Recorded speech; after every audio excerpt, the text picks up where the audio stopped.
අපේ රටේ භෝගවලට නැවුම් වටිනාකමක් එක් කරමින් නව නිෂ්පාදන බිහි කරන අපේම තැනකට යන්නයි අද අපි සූදානම් වෙන්නේ. කොහෙද?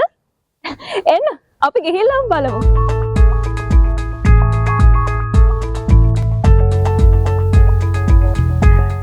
රටේ දේශීය ආදායමට අත්වලක් වෙන මොකක්ද මේ KD කුමුක ඇග්‍රෝ කියලා කියන්නේ? එන්න අපි ගිහිල්ලාම බලමු.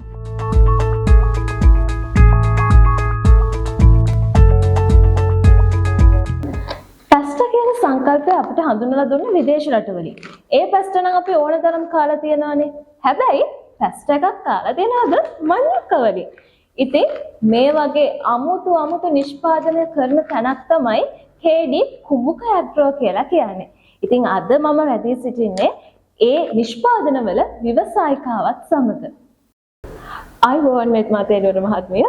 ආයුබෝවන් රවින්දි. මෙත්මා මහත්මිය මොකක්ද මේ KD කුමුක ඇග්‍රෝ කියලා කියන්නේ? KD කුමුක ඇග්‍රෝ ප්‍රයිවට් ලිමිටඩ් කියලා කියන්නේ ප්‍රධාන වශයෙන්ම හෑන්ඩ්මේඩ් ටී නිෂ්පාදනය කරන ස්ථානයක්. ඊට අමතරව අපි ඩිහයිඩ්‍රේට් ෆුඩ්ස් කරනවා. සිංගල් ඔරිජින් විදිහට තමයි අපි මේ හෑන්ඩ්මේඩ් ටී ප්‍රොඩක්ෂන් අරන් යන්නේ. එතකොට මෙතන සිද්ධ වෙන්නේ හෑන්ඩ්මේඩ් ටී විතරද?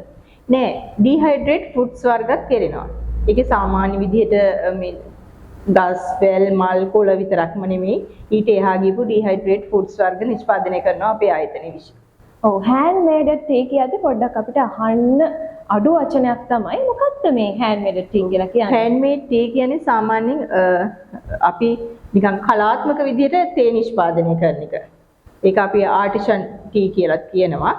එතකොට ගොඩක් වෙලාවට හෑන්ඩ්මේඩ් ටී වලදී කරන්නේ වියලන ස්ථානය වෙනකම් අතේ තමයි නිෂ්පාදන ක්‍රියාවලිය සිද්ධ වෙන්නේ. තාක්ෂණය යොදාගන්නේ නැතුව අතේම තමයි කරන්නේ. ඔව්. මට පේනවා මෙතන ඉතාමත් රසවත් ආහාරයක් තියෙනවා. මම මේක පොඩ්ඩක් රස බලලා අපි කතා කරමු නේද? ඔව්.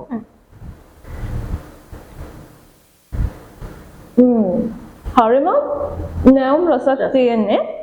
ගස් ලබරහක් තියෙන මට. මම හිතන්නේ මේකට මේ රසකාරක පරිරක්ෂක කාරක නම් අඩංගු කරලා නැහැ. මොකද අර ගස් ලැබු ගෙඩියේ ඒ තියෙන නැවුම් රස ඒ විදිහටම මේකේ තියෙනවා.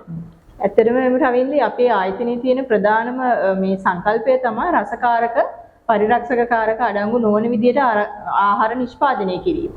අපි මේ සිට්‍රික් ඇසිඩ් කියන අවම මේ පරිරක්ෂණයවත් භාවිතා කරන්නේ නැහැ.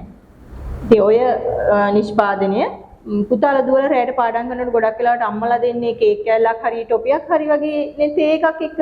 එතකොට මේ පළතුරු කන්නේ නැති පුතාලා ඉන්නවනම් ඒ වගේ අයට පාඩම් කරන වෙලාවට දෙන්න හොඳ මේ නිෂ්පාදනයක් ඕක. ඔව්, මේක නිකන් අර මේකේ හොඳ ක්‍රිස්පි රහක් තියෙනවා නිකන් ටොපියක් වගේ.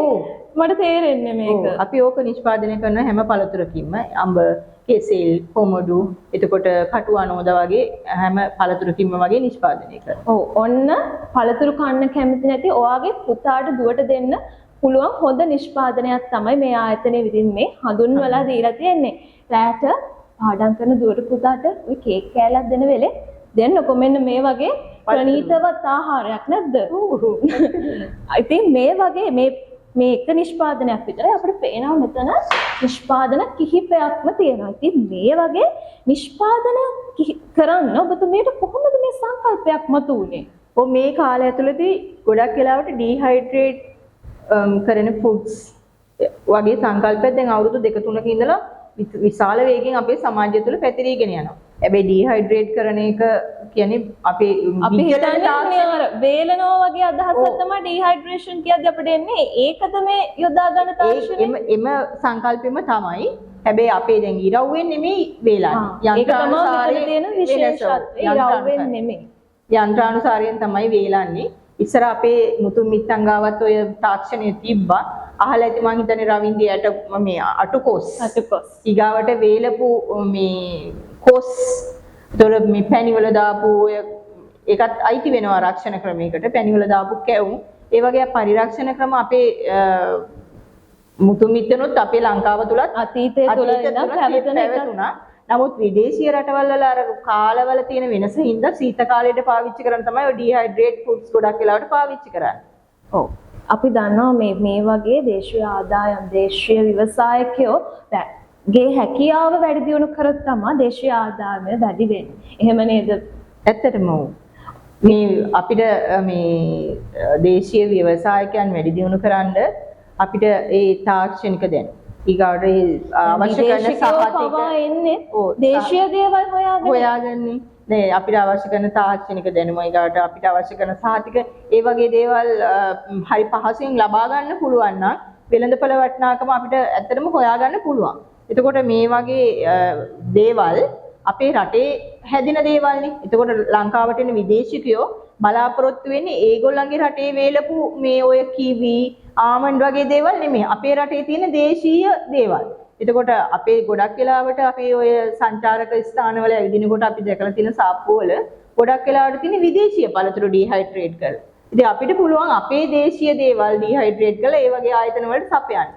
ඒකෙන් විදේශීය විනිමය අපේ රටට ලබා ගන්න පුළුවන්. නව නිෂ්පාදන විදිහට නව නිපැයුම් විදිහට විදේශිකයන්ට අපිට මේක හඳුන්වලා දෙන්න පුළුවන් නම් අපේ දේශීය ආදායම තවදුරටත් වැඩි දියුණු කරන්න පුළුවන්. ඉතින් දේශීය ව්‍යවසායකයෙක් විදිහට මේ ආයතනය හොඳින් දියුණු කරන්න ඔබතුමීට මම හදවතින්ම සුබ ප්‍රාර්ථනා කරනවා. බොහොම ස්තුතියි රවින්දි.